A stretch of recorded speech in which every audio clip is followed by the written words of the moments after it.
when I got to the school, it was apparent that the boys had everything. They had football and all sorts of things to do with maleness. But the girls had very, very little. In fact, some of the older girls went to the docks and, in actual fact, were prostitutes. So I determined that something in the school should be done for the girls. So I had to take sewing, and there was nothing. The teacher came along with a little box and said to me, "That's your equipment," with just a few cottons in it and needle. So we had some old blackout material which we'd had for curtains, and I took this back to school together with loads of binding of different colours, and we started netball, and it was done on the croft.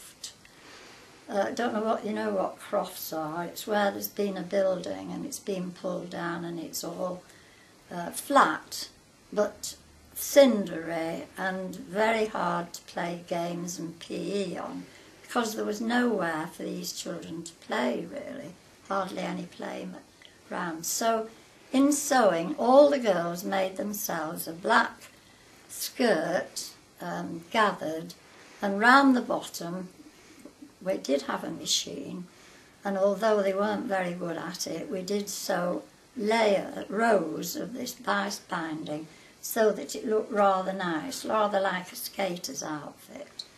And then I started to teach them how to play netball. There was a league in Salford for schools to join for the girls to play netball, and I very foolishly put into this league, and we went to a school, St John's Catholic School, to play netball, and we were beaten within the time of playing netball. I think it was 20 minutes, 32-0.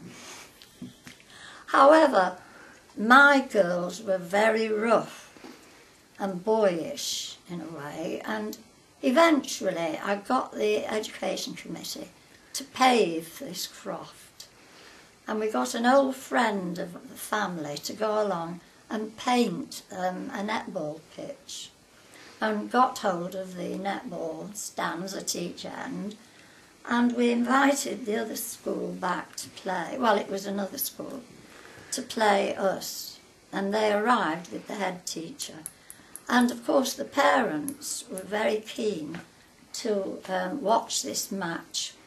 And also the toffee works, the workers had lunch at the time we were having this lunchtime, and they all came, and it was like an up-to-date football match. They were all cheering our team on.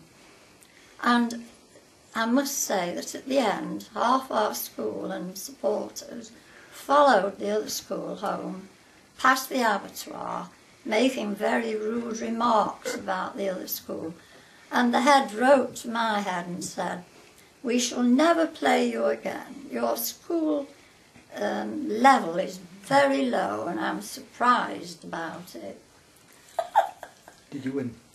Eh? Did you win? Say. Oh yes, we did win, but of course we had all this support. It really was a tough do, you know. You can imagine it, can't you?